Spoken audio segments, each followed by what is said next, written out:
First, we will take up the vaccine acquisition a little bit later. Secretary Galvez will make the report in simplified form.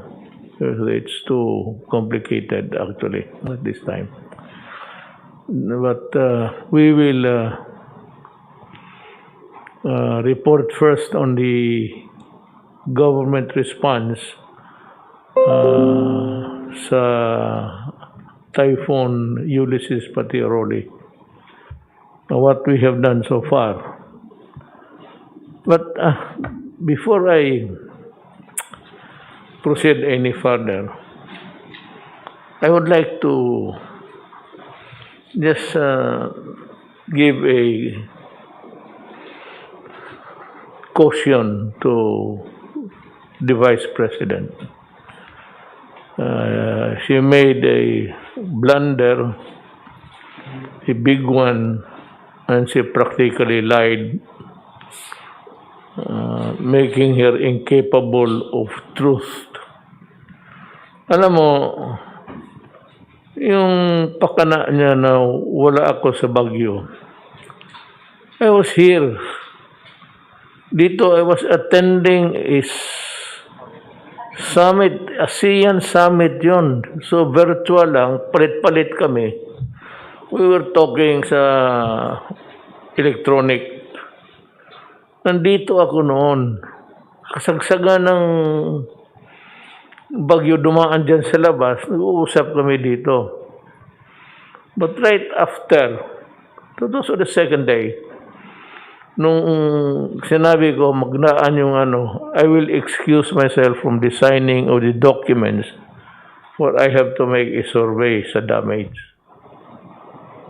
Hindi ako na sa sabihin anong gusto niyang mangyari kung saan ako, nasaan ang presidente. You know, I am sure that you should, you knew of the ASEAN summit going on, ASEAN, and that I was delivering the intervention, the statement of intervention for China as the China coordinator, ASEAN, China. And I was also making my own statement of how the ASEAN approved documents would impact on our economy later on. Hindi ako natutulog. Ganito yan, Vice President, makinig ha. Hindi kasi siguro nakinig noon eh. Remember, kayong mga Pilipino, sinabi ko sa inyo, prangkahan, sa press conference, that I am a night person. I work on the state government documents sa gabi. And being a lawyer, hindi ako kagaya ng iba pag may initial na doon sa ibang opisina dumaan, napipirma ako.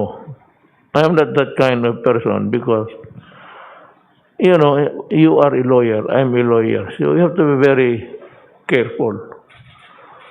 Ang sinabi ko sa mga tao, tatrabahuin ko yan sa gabi hanggang umaga. I want them to complete it because you cannot just finish it in 1 hour. Well, pirma lang, okay lang. But if you read, ibang istorya yan. So it will take time. Sometimes I sleep 4, 5, 6, 7, sometimes 8 pag madalian. Ngayon, sinabi ko sa tao yan that I'm a night person. My day begins at 2 hanggang sa gabi na walang limit. In cabinet meetings, ganun. Ikaw, cabinet member ka man sandali. Hanggang gabi na yan, abot ng alas 2, alas 3 ng umaga. Cabinet meeting yan. Alam mo yan. Ngayon kung sabihin mo may emergency, natutulog ako sa umaga, hindi ako natulog noon, gising ako ng umaga because of the summit. And at the same time, I would go whisper to the military guys in the room of how was it developing and what was the reaction of our government people there and the resources. Hindi mo na kailangan orderin yan sila. Kasi 2 days before, deployed na yan sila doon po. Sa bodega na yan ng mga gobyerno. Naka-deploy na yan. Yung mga sundalo, pati nga yung sa Davao, yung security ko kinuha, half of it, dinala dito, in anticipation dito sa typhoon. Sunod-sunod kasi. So, pag sinabi mong nasaan ako, I can ask the entire government machinery, foreign affairs. Nandito ako nagsasalita.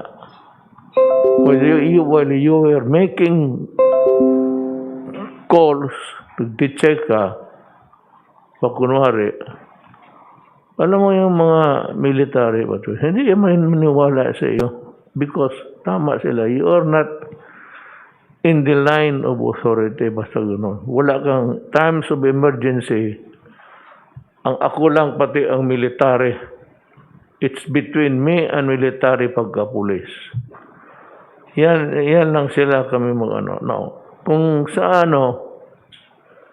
Kung sa civilian, marami, kung hindi mo alam, puro military na ang humawak niyan. Halad, who is sa disaster talaga for the longest time, nandoon na yan. Rolly Bautista, former general sa army, nandoon na, nakapwesto na. He was absent here because he was there. DSWD siya, alam na niya. So lahat ng kailangan doon, nandoon na yung sa mga military, pati yung mga cabinet member. There was no need for you to make a very masamang biro na where were you? Kung sabihin ko tuloy sa iyo, what time did you go home? Ikaw,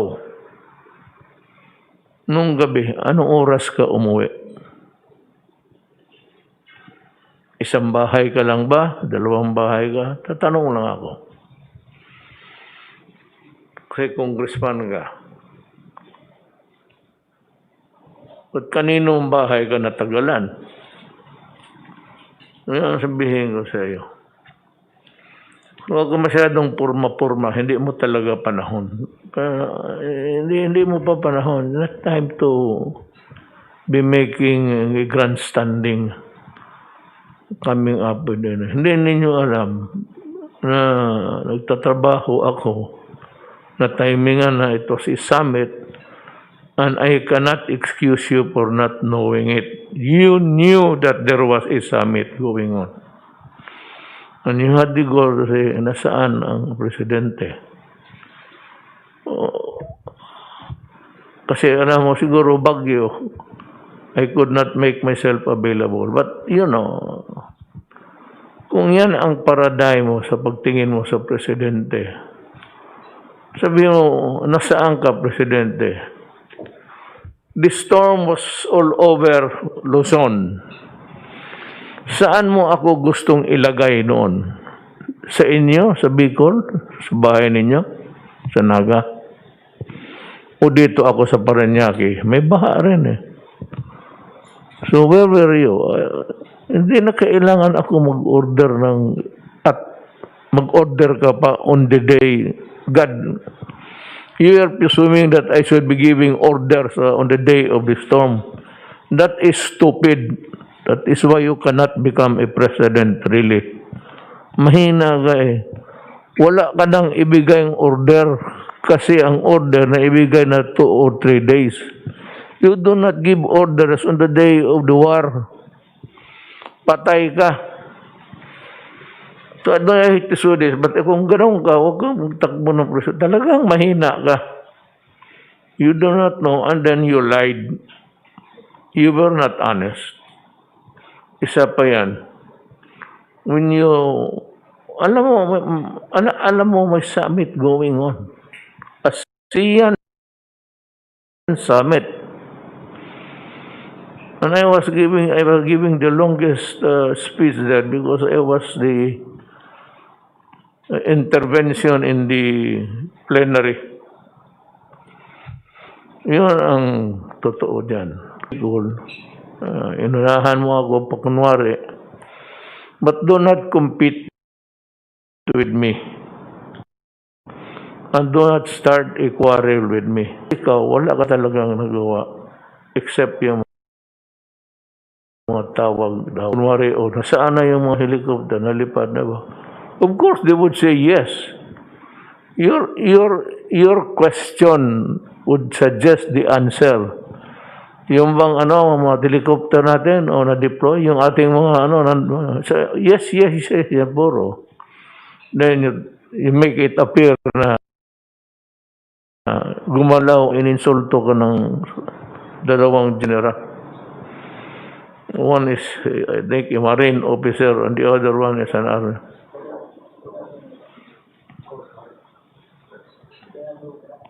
Lugay, kita ka na insulto ka, you are not part of the command. Dalawa kasi, for all you know, abogado ka man.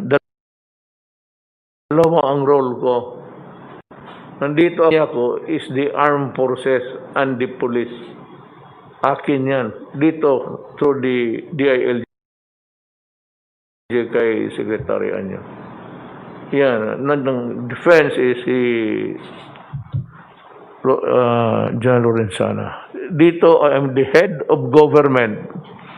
Kaya yung mga civilian, mga DSWD,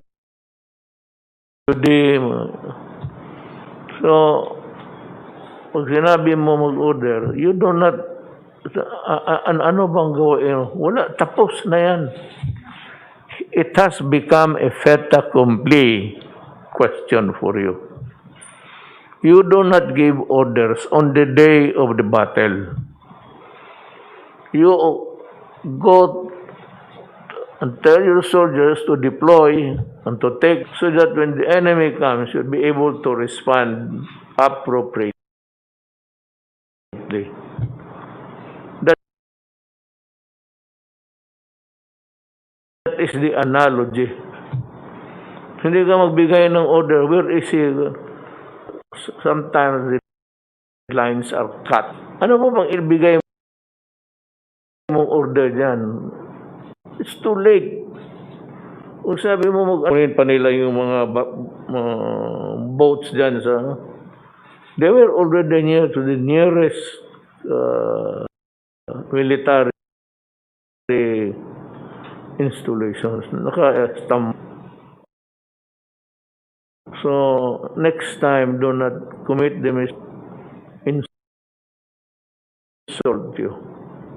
Because you are playing too much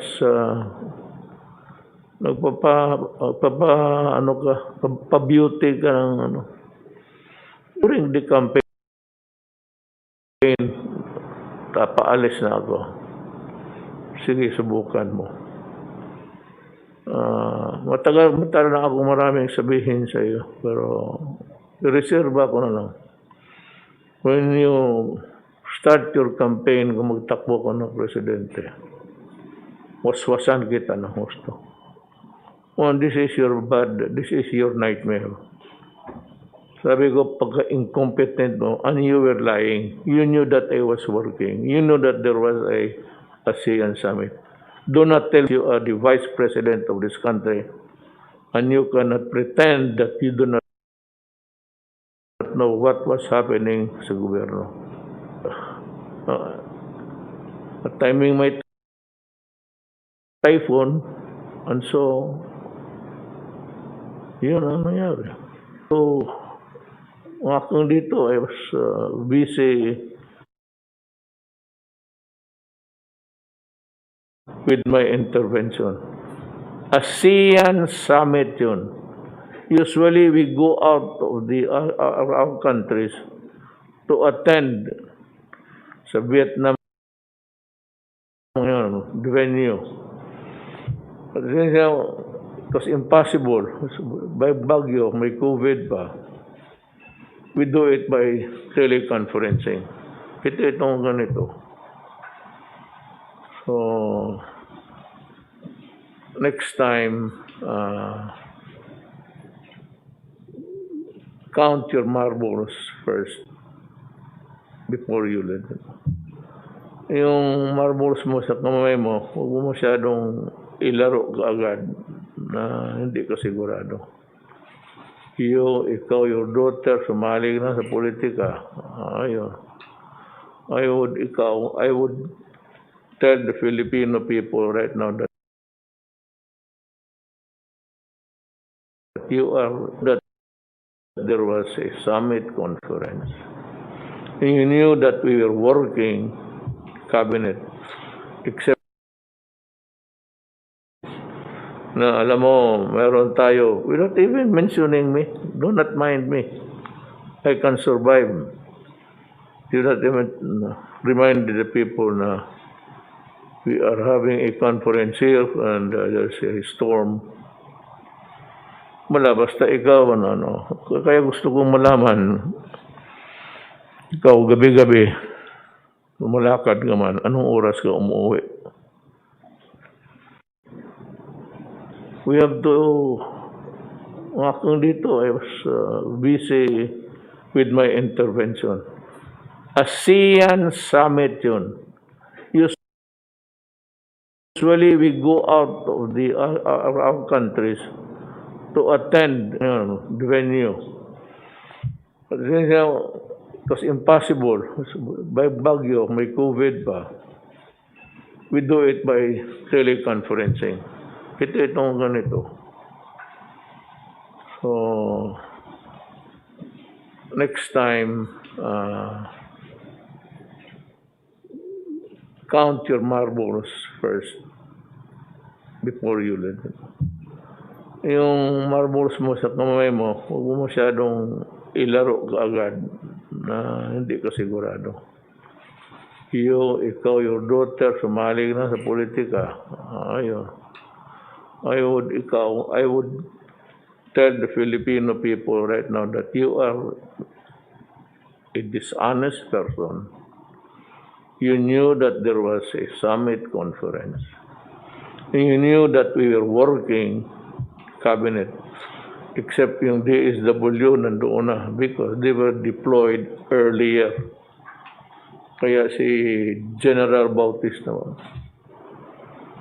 Kaya sinabi ko, kaya ko kinukuha yung mga military kasi nauutusan ko. Lesson 1 for you. Do not plan and give orders on the day of battle. You just sit where you are. If you are a commander, do not go to the front lines and have yourself shot and die. Magpapahero ka lang yan. But if you want to be, should you become the president, if you want, buy plenty of swimsuits and start to swim when the floods come. Your suggestion, your suggestive question is a poor man's argument. Ako dishonest ka. I do not believe you did know that there was a summit conference. And you lied to the public. You didn't even know. You don't even know how to tell, how to present it. Na alam mo, meron tayo, without even mentioning me, do not mind me. I can survive. You not even remind the people na we are having a conference here and there's a storm. Wala, basta ikaw, kaya gusto kong malaman, ikaw gabi-gabi, lumalakad ka man, anong oras ka umuwi? At kaninong bahay ka tumatagal? Thank you. Now, we will give the people a rundown of dito muna tayo mag-umpisa sa just give us the simple rundown. Wag mo na do not go into the but if you have the PowerPoints, well, about the response of your departments during the COVID, then we will go to the bakuna, which is what the people are really waiting for. We can begin with Senate Secretary Doke. Do you have something to report about the typhoon? Yes, Mr. President. Magandang gabi po sa inyo, Mr. President, Senator Bongo, at kapwa ko miyembro ng kabinete. Meron po akong PowerPoint presentation at muli, dalawa pong bahagi ang akin pong iuulat sa inyo po at sa taong bayan. Unang-una po yung sa Typhoon Ulysses updates at susundan po ng amin usual COVID-19 updates. Next slide. Base sa aming naitala, ang pinagsamang halaga ng pinsala na dulot ng Typhoon Rolly at Ulysses ay nasa 303.9 million. Kasama sa mga napinsala ay isang Center for Health Development, 9 na DOH Hospital and Laboratory Facility, 5 LGU hospitals, 20 rural health units, at 57 barangay health stations. Ang status ng ibang mga health facilities ay kabuuang halaga ng pinsala ay sa kasalukuyan rin ina-assess. Inaantay natin ang balita from other temporary treatment and monitoring facilities o mga isolation and quarantine facilities at iba pang mga pasilidad na hindi pa po nakapagpapadala ng updates gawa ng kawalan ng mobile phone service sa ilang lugar. Kaya naman hindi pa kumpleto ang mga numero dyan po sa atin table na on the screen. Rest assured na patuloy ang amin pakikipag-ugnayan sa kanila. Next, bilang tugon sa isa na naman na napinsalang kalamidad, ang DOH ay nakapaghatid ng humigit kumulang 13 milyon piso halaga ng mga gamot, mga medisina, commodities sa Cagayan Valley Center for Health Development kung saan ay napakamalubha po ang pagbaha. At ganoon din sa Calabarzon CHD ay a little over 2 million pesos po ang halaga ng atin na ibigay na ayuda at mga 2.1 million naman sa NCR CHD. Patuloy din ang ating pakikipag-ugnayan sa iba pang apektadong Centers for Health Development, ang NDRRMC, ang Response Cluster, at iba pang health partners upang siguruhin may abot natin ang health services at masigurong efficient and coordinated ang atin pong pagtugon sa kalamidad na naranasan po ng mga komunidad, lalo na ang mga lugar na malubhang naapektuhan. Sa paghatid natin ng mga serbisyong pangkalusugan, sinisigurado na nakapaghahatid tayo na health services habang iniiwasan ang pagkalat ng COVID-19 in affected areas. So yan lang po patungkol sa health response to the Typhoon Ulysses na nag-overlap po with Typhoon Rolly. So patuloy po muli ang assessment. Naman po sa update na ginagawa ng DOH para ma-facilitate ang pag-approve ng mga bakuna at iba pang mga gamot laban sa COVID-19, ang DOH through FDA ay kami po ay nag-propose respectfully na pag-adapt ng Emergency Use Authorization or EUA. At sa bisa ng EUA, tayo ay makakagamit ng medicina, bakuna, and other health technologies through the process of reliance and recognition.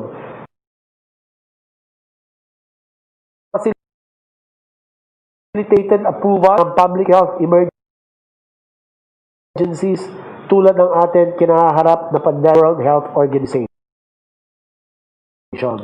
Ang ng pagtiwala ng ating FDA sa mga evaluations na ginawa sa ibang mga national regulatory authorities sa ibang bansa sa ng mga application naman dito sa ating bayan. Ang recognition naman ay ang routine na acceptance ng FDA ng regulatory decision ng ibang national regulatory authorities or ibang mga trusted institutions. Hindi po basta-basta ang pagbibigay ng EUA sapagkat ito po ay atin ginagamit lamang kapag ka number 1, may medical health emergency, number 2, may serious or life-threatening disease, number 3, mayroon patunay na ang produkto may be effective to prevent, diagnose, at panghuli, at walang adequate or approved at available na kapalit or alternative. Ang FDA ay mariining surveillance activities at ang EUA maaaring i-revise o i-revoke ng FDA kung kinakailangan upang maprotektahan ang kalusugan. We are respectfully requesting that you consider the issuance of an executive order for FDA to grant an emergency use authorization for the various vaccines that will enter the country and for which applications are to be filed. Para mabilis po ito, it will cut the processing time from 6 months to about 21 days, Mr. President. So it will cut the red tape, and again, that is for your consideration. So, yun lang po ang akin report, Mr. President. Thank you very much for the opportunity. And I'm ready to answer questions. Salamat, Secretary Duque. Now, Del, you want to... Yes, Mr. President. Kunti lang po. First, yung ating mga minamanmanan natin ng mga OFWs na umuwi rito, meron ng 310,000 na nakauwi, Mr. President. At tuloy-tuloy pa rin ang uwi nila at the rate of about, I think, 1,500 a day. Yung pong ating mga nasyonal sa Sabah ay mayroon ulit dumating na 151. Idagdag ito sa 1,986 na dumating na nung isang buwan, total of 2,137. Meron pa hong natitirang 2,863 sa Sabah. Ito naman po sa ating response to the Typhoon Ulysses. Nandun pa rin po yung ating mga trupa sa mga lugar na nasalanta ng bagyo sa Bicol, doon sa Cagayan Valley.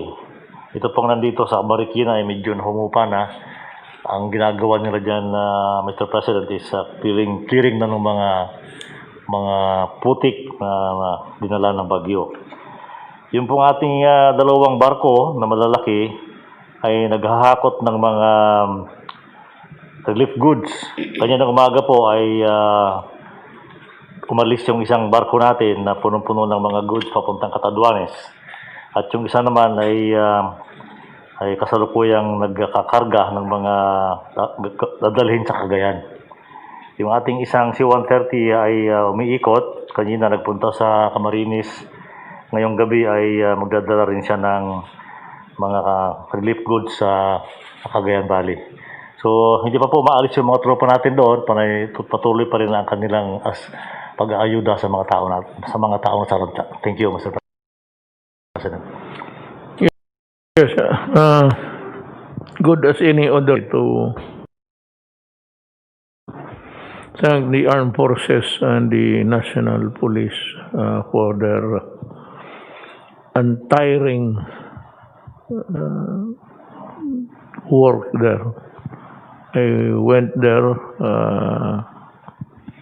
kasama man tayo, ay nakita ko kung ano ang hirap na trabaho ng mga pulis pati military.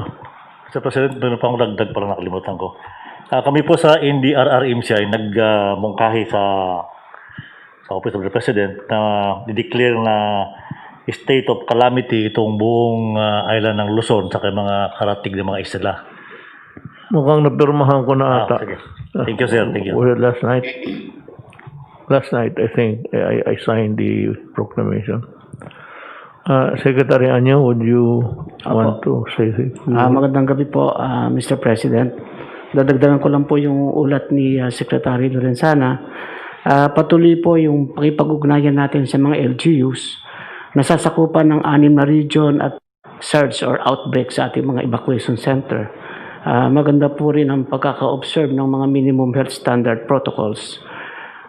Pero nakita po pa rin namin yung kakulangan ng ating mga evacuation centers. So, kanina po sa aming Senate plenary hearing ay mayroon pong mga magandang pangako po yung ating mga senador sa pangunguna ni Senator Lacson na makapagdagdag ng pondo para po makapagpatayo at ma-repair yung mga evacuation center na nasira ditong Typhoon Ulysses.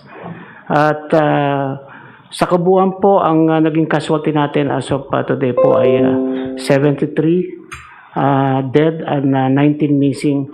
Kung ikukumpara po ito sa Bagyong Ondoy, maliit pa rin po ito. Ang Ondoy ay Region 3, Region 4A at saka NCR. 3 region po, pero almost 500 po yung namatay doon. Dito po, covering almost the entire Luzon with only 73 casualties. Nakapaganda po tayo. Katulad po nung sinabi ninyo na 3 araw pa po bago dumating ang mga bagyo na yan. Nagmi-meeting na po kami sa NDRRMC at nakadeploy na po yung mga tropa, mga ahensya. In fact po, noong November 30 ng gabi, wala po kaming tulog niyan sapagkat nung lumabas po na nakalubog ang Cagayan, ay tuloy-tuloy po yung pag-ugnayan natin kay Governor, sa IFP, sa PNP, kasi ang naging priority po natin ay mailigtas ang lahat ng stranded na sa ibabaw ng bubong. Tuloy-tuloy po yun. Hanggang sa kinabukasan, nakarating na rin ang mga dagdag na tropa ng Coast Guard, ng AAP at saka PNP at Bureau of Fire Protection. So ito po yung template na ginagawa natin at marami po tayong nasisave na buhay. So pag-iigilin pa po namin yung aming paghahanda para sigurado na ma-attain natin yung zero casualty kapag magaganap ang mga ganitong mga typhoon or disaster. Nagsisimula na rin po kami ng pag-uusap, yung sinasabi natin na kung paano i-manage yung mga dam.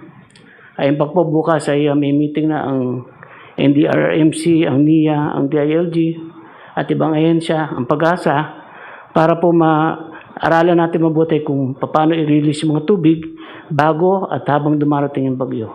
So yun lang po, Mr. President. Thank you. As I have said, I am quite overly satisfied with the performance of the uniformed personnel of government. Now, itong Secretary Lorenzana mentioned about the repair of evacuation centers. Yan nga ang sanang tugunan ng Congress, Bong. Kasi pagka itong ganitong deluge, they tend to go to places for shelter and relief. Alam mo, it is high time that government consider really, of course, in the government units facing the Pacific Ocean, gamit na gamit ito na we build a strong structure, stronger than a typhoon that would come their way para mapuntahan ng mga tao and maybe small rooms with many comfort rooms where people can really stay for a while. Alam mo bakit? Pagka hindi natin ito ginawa, pagkatapos ng post-COVID, hopefully, maawa ang Diyos, itong mga tao, they usually repair to the schools and public buildings, thereby creating an aberration in the movement or in the development of the different governmental functions and the education. I assigned only one person to do all of these things, from the selection, appropriation, and everything. But it is also a good thing that Secretary Galvez has partnered with the Secretary of Finance, because this calls for money, and we must have the funding before selection. But as I have told you, we will look for a solution. Huwag ko kayong do not despair, kasi sabi ko nga noon, baka maawa ang Diyos, by December, January, meron na tayong makitang relief in sight. So we have I was given the option of how to get it.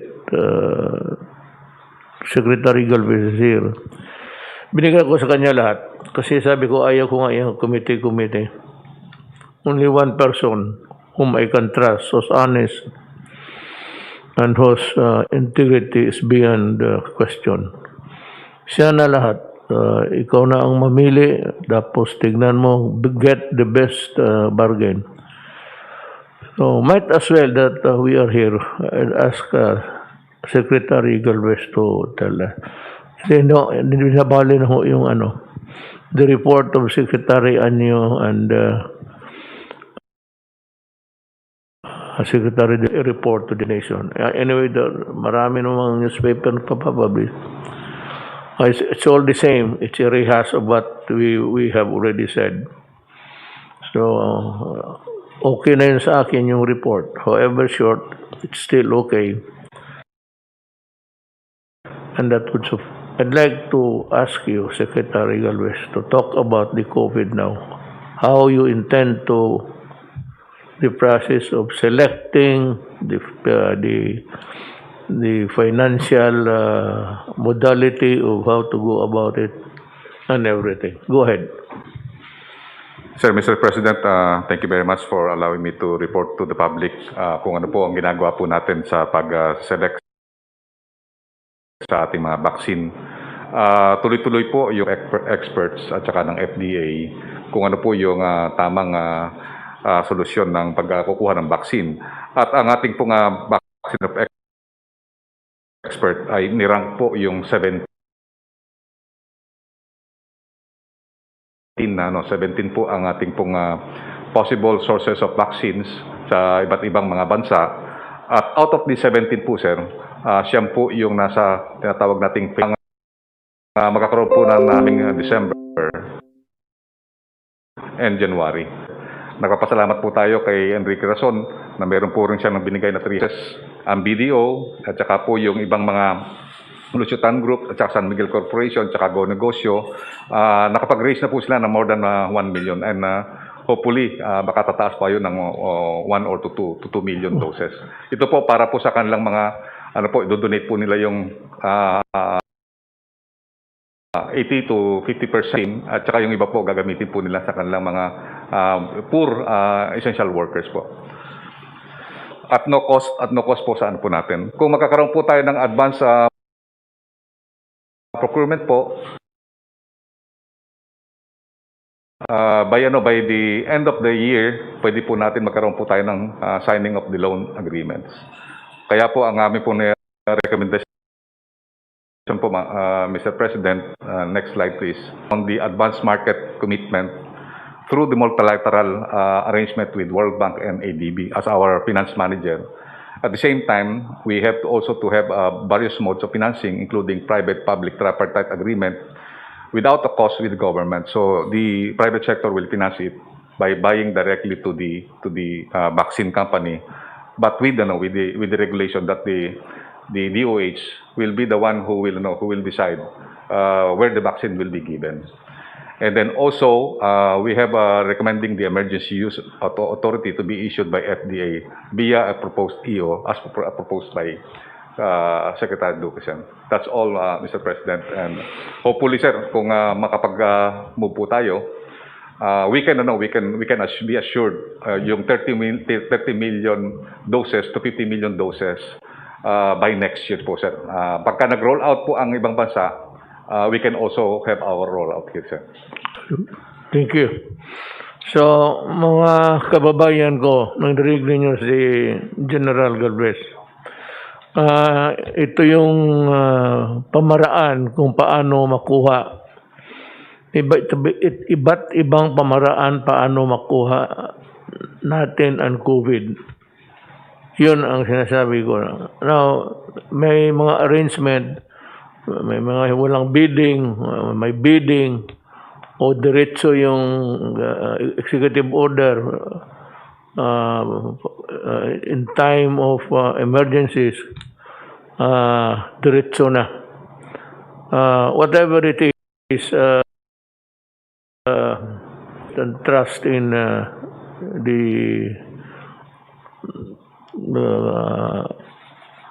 task force and yung tinuro kong siya kasi yan ang implementor, siya na ang bibili, siya na ang mamili, siya na lahat.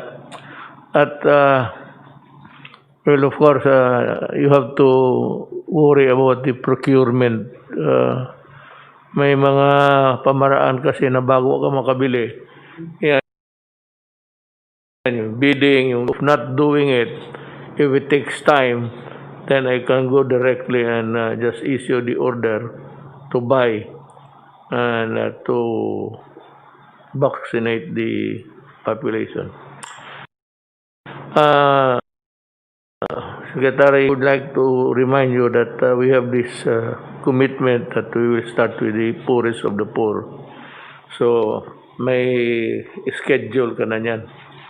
Yes, sir. Ang ano po, sir, natin, sir, based doon sa framework, sir, na sinabit po namin sa inyo po, sir, ng DOH, we will start with the frontliners, and then yung mga poor and vulnerable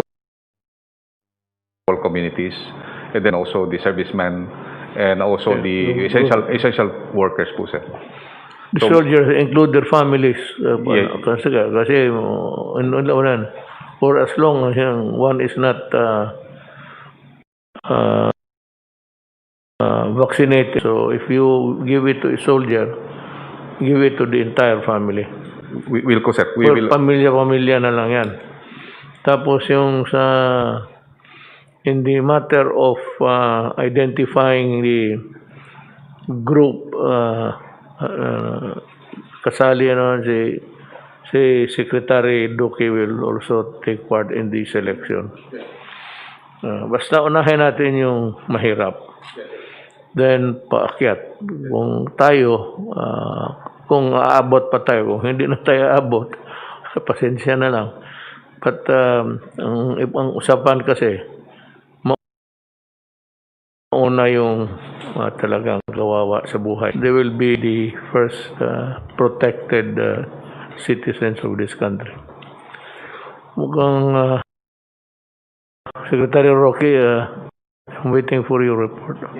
Well, sir, bumalik po tayo sa Cagayan. Po tayo nag-press briefing kanina. Pinuntahan po natin yung munisipyo ng Alcala kasi yun po yung pinaka-apektado ng pagbaha. At bagamat tama yun na dapat siguro magkaroon ng synchronization sa pagbukas ng Magat Dam, sinabi po nung mayor doon na naging estudyante ko po na ang talagang yung Cagayan River 400 meters wide, pero pagdating po doon sa munisipyo nila, nagkakaroon ng bottleneck dahil 118 meters na lang. So kaya po sila naging pinaka-apektado. Siyempre po umapagyo yung river dahil daming tubig na bumaba galing sa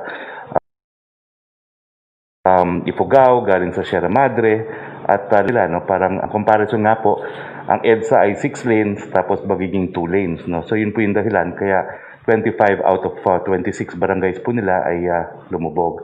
So binigyan niya po ako ng kopya ng JICA study, meron na pala akong JICA study noong 1987 pa, na nagre-recommend na lawakan yung narrow port ng Cagayan River, at ipararating ko po ito kay Secretary Villar bukas. We would like to help, pero let us understand the problem from the tamang perspective. Actually, the culprit there was the rainfall.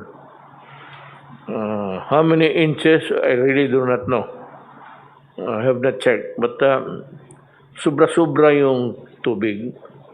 Whether there are logging or mining there, talagang bubuhos yung tubig. Yung kagaya ng sa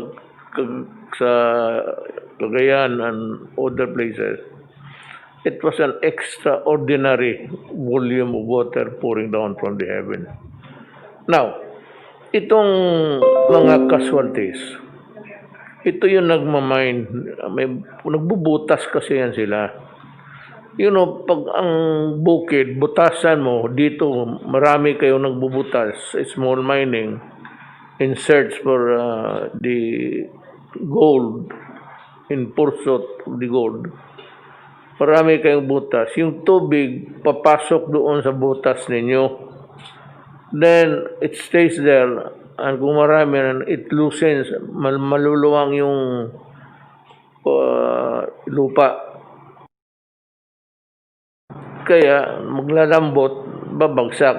And the problem is, itong mga miners, they have their settled houses or whatever dito sa baba, just like what happened in Davao.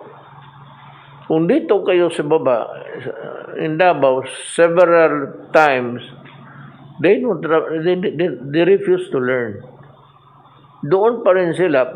I do not know why, but there must be a reason for that. Doon sila, pag bagsak ng ulan, puno yung mga butas, loosens the lupa, pag landslide, doon sila sa baba, madadali. So yun, hindi sabihin na yung yung mining lang, o illegal logging. Illegal logging is alam mo, matagal ko nang pinag-aralan yan. Mayor pa ako yung illegal logging. Ang Pilipino kasi, yung average Pilipino, they cannot afford a concrete house. So halos lahat dyan sa mga patawag natin at let us use the word as being understood by all, yung mga squatters, puro kahoy yan. Bibili yan including coconut wood. Ang problema niya, nung sa bukid, talaga magpuputol yun ng kahoy. Because ang mga Pilipino, yan lang ang, saan man sila magkuha ng simento. Pwede they cut the trees in Canada. O pupunta pa sila doon sa South America o Africa. So kung anong makita nila, nabibili, yung small scale logging, they make money because people are also buying. At karamihan niya, ginagawa ng excuse me, bahay ng mga tao. And the population is increasing, so the needs are also greater every year. Magtatayo ng bahay.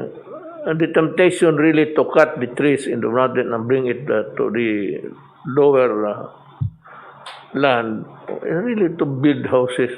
Kaya hindi mawala yung mga sawmill. Mahirap yan. I am in a quandary actually of how to solve the problem. Kung sabihin mo na you want to help, di magsimento tayo. I don't know if that is really feasible or viable, if you may. Kasi mahal. Itong kahoy lang ng binibili ng mga squatters, pati yung talagang walang titulo, at they look for a place, squatting on some other's property. But yung raw materials nila, galing bukid yan. What I'm trying to point out to you is that all of the trees were cut long time ago, mostly by the loggers.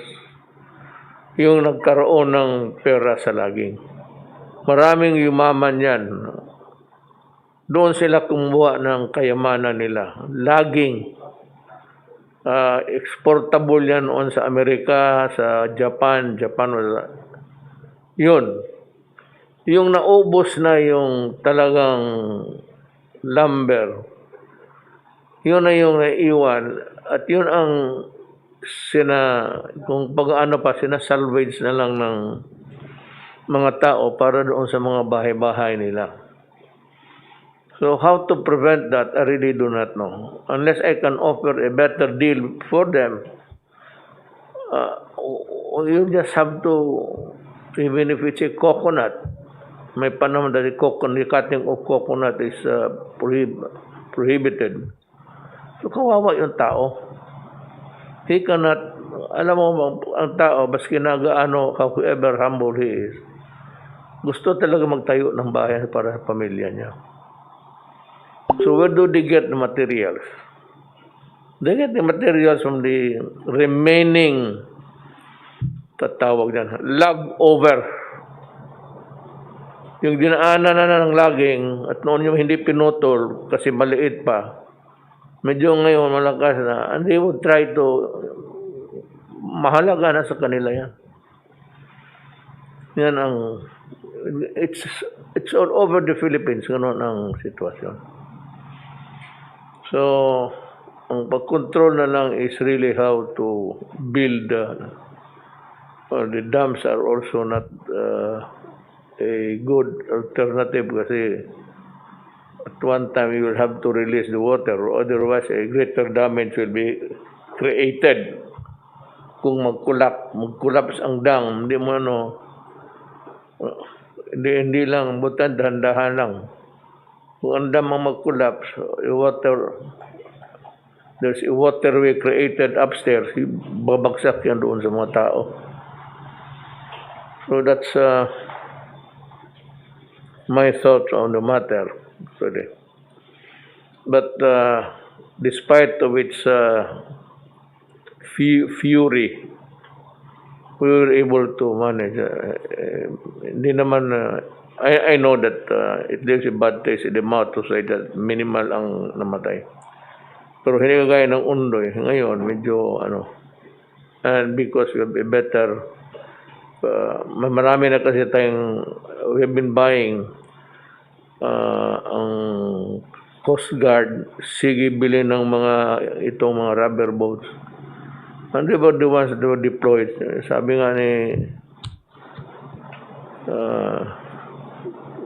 siya yung sa disaster, siya yung chairman, he ordered the deployment of the equipments to save lives 2 days before. Kaya ipahawak ko sa military. Hindi na ako because General Lorenzana knows his business. Pag ngayon na may typhoon coming in, he is already busy giving orders left and right. So ako, hindi na ako kailangan except to place my imprimatur na okay, sige yan ang gawin natin. And that's about a few words. Kung anong order during the kasagsagan, you do not prepare when the typhoon is already there. The typhoon simply was just too furious for everybody. So kung sabihin mo nasaan si Duterte, well, LENI Robredo knew I am sure that there was a summit meeting. For her not to know it, it's a sin for a vice president to be ignorant about what's happening in government. And the only thing that you can say just to reach the media is Ansi Duterte. When he knew that I was busy giving my statement of intervention, I delivered about 2 speeches. One for my being the coordinator. Ang Philippines is the coordinator of ASEAN, China. And one pa yung para sa ating bayan. Statement for the country. He knew it, I'm sure. Vice President, she cannot pretend ignorance about that. That's why I said she is lying. She was a liar. At gusto ninyong palabas na tutulog. Kung ordinary times, walang emergency, walang typhoon, I told you right in the beginning of my term, I am a night person.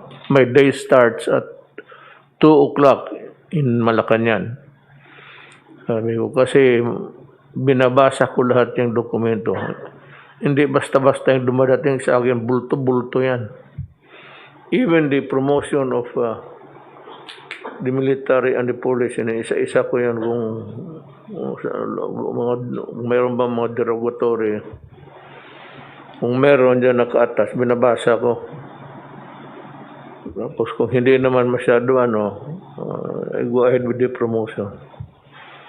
I promote them in spite of itong mga basta hindi lang mabigat na kasalanan ng insubordination, gano'n. Let their commanders do how to impose discipline. So yan ho ang nangyari sa noong bagyo. Nandito po ako, dito, I was delivering the statement for ASEAN as coordinator. Philippines is the coordinator. Then as a statement sa ating bayan. Nung kasagsagan ng hinihintay ko lang, but I told sila na pag lumampas yung bagyo, mag-take off ko. That was it. Nung sabihin mo maglangoy ako doon, alam mo kasi, kami lahat, we are workers of government. Trabahante kami. Alam namin ang trabaho, kaya ang pinasukan na Secretary Duque knows his business, General Galvez, he managed the war in Marawi together with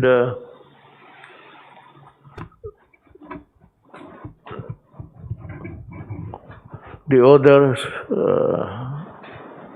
Ang tanong ko nga sa kanila, kung magtanungan lang naman, if we go down to the basics, where were you during the Marawi siege? Wala akong nakitang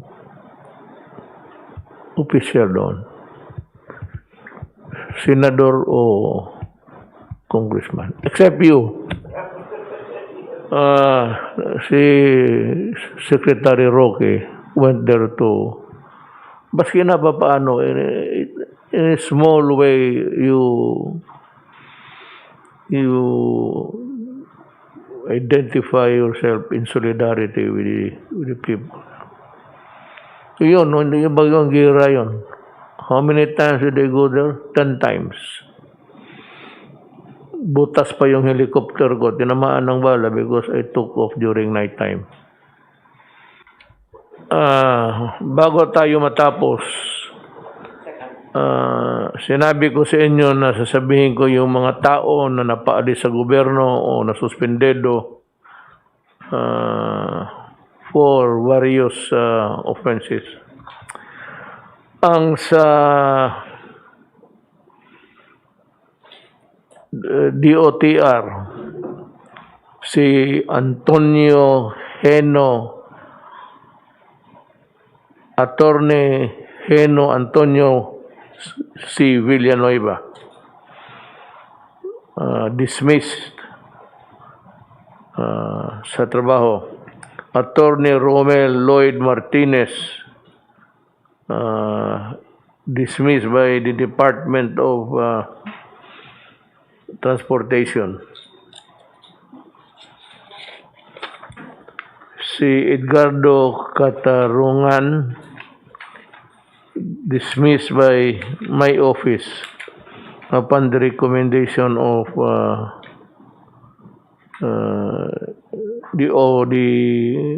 yung LTO. Si Romeo Buhay, suspendido lang ito ng 1 year. Pero he was involved in fixing activities sa LTO Bacoor District Office, favoring insurance companies and medical service. I will review the records. I think he should be dismissed. Sa Bacoor ito. Si Julito T. Mandaya, office head sa LTO Mati Davao Oriental, dismissed by the Department of Transportation. Si Edita Odilao Rodriguez ng Compostela Valley, that's Davao Puro, dismissed from the service. Mar Jose Maestrado, Department of Transportation, dismissed from the service. Si Jose Graciano Robles, suspended by the Department of Transportation. Again, I will review his case because I think he should also be dismissed. Dito sa Land Transportation Franchising Regulatory Board, si Jean Gunda, dismissed by the Department of Transportation for grave misconduct, receiving personal use of fee gift, bribery to. In other words, itong si Melanie Diaz, suspended for allegedly receiving 200,000 in exchange for a franchise. This is bribery. I am changing the penalty from suspension to dismissal. Manaro Tilabor, dismissed by the Department of Transportation. Attorney Samuel Hardin,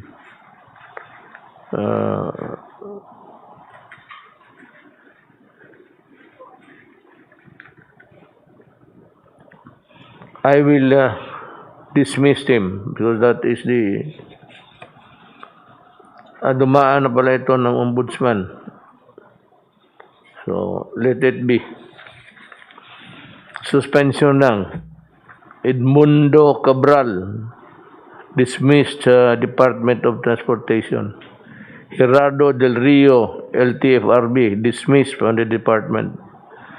Colonel Vladimir Custer S. Kahulugan, Regional Director, LTFRB Region 5. Bribery. Andres Tabunda, falsification, making it appear that persons have participated in an act or proceeding when in fact did not so participate. From the Philippine Aerospace Development Corporation, which used to be under dito, the NCA is transferred to the DND. Commodore Gilbert Riuras,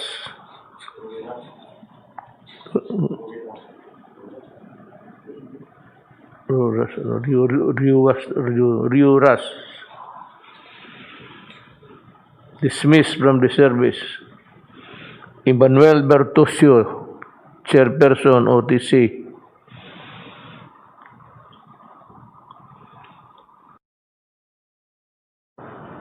Action. Hihingi bribe. Siriaco Bermejo, Office of the Transportation Security, dismissed by the department. Romeo Buhay, preventive suspension lang. Greg Arellano,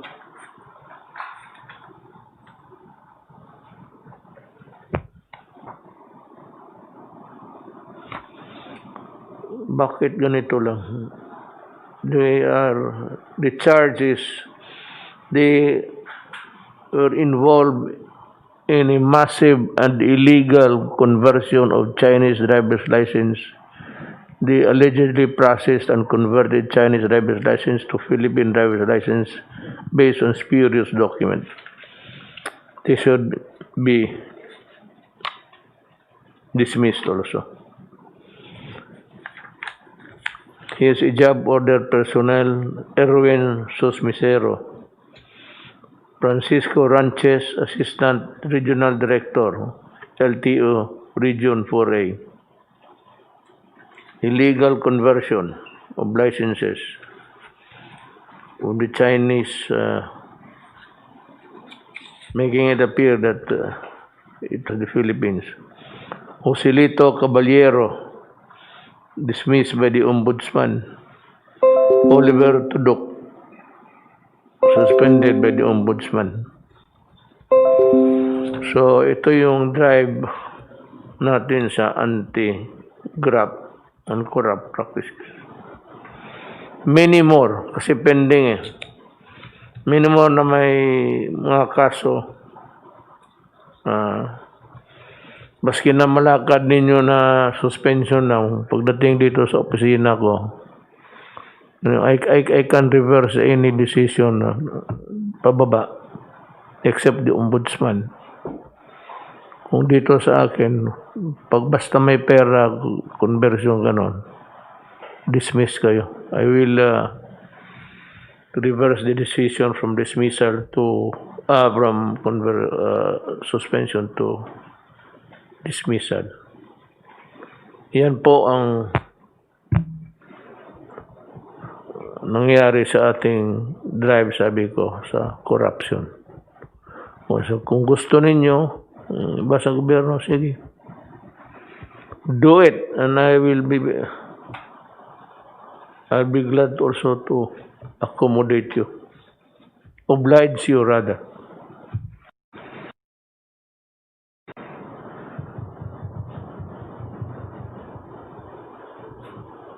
I-connect mo yung doon sa bago matapos. Sir, yung mga estudyante po na loko-loko na ayaw pumasok, dahil nagpo-protesta, di raw sila magsasubmit ng academic requirements hanggang hindi raw natutulungan ng mga biktima ng typhoon. Yun po yung sinasabi nila. You are taking the cudgels of the poor ahead of your time. That is not your worry, that is the worry of government. Kami, sabi ko, nagtatrabaho kami. Government workers kami. Ano kung gumalaw para sa tao? At yung ganon mga, huwag kayong pumasok. I suggest to you, stop schooling until mabakunahan lahat ng Pilipino. You resume your duty. And you wait for another typhoon and see if the help that we extend is enough to your satisfaction. Bantayan na lang ninyo yung mga bagyo na dating at tignan ninyo yung mga kailangan ng tulong na hindi natulungan. Then you protest again. Stop schooling. That will save money for your parents. Better make use of your time anywhere. Sige. Yung eskwela, UP, fine. Maghinto kayo ng aral, I will stop the funding. Nandyan yan lang, wala nang ginawa itong kundi mag-recruit ng mga komunista dyan. Tapos nag-aaral, binabibira. Masyado naman nakaswerte kayo. Wag talaga kayong manakot rather. Kasi I will oblige you.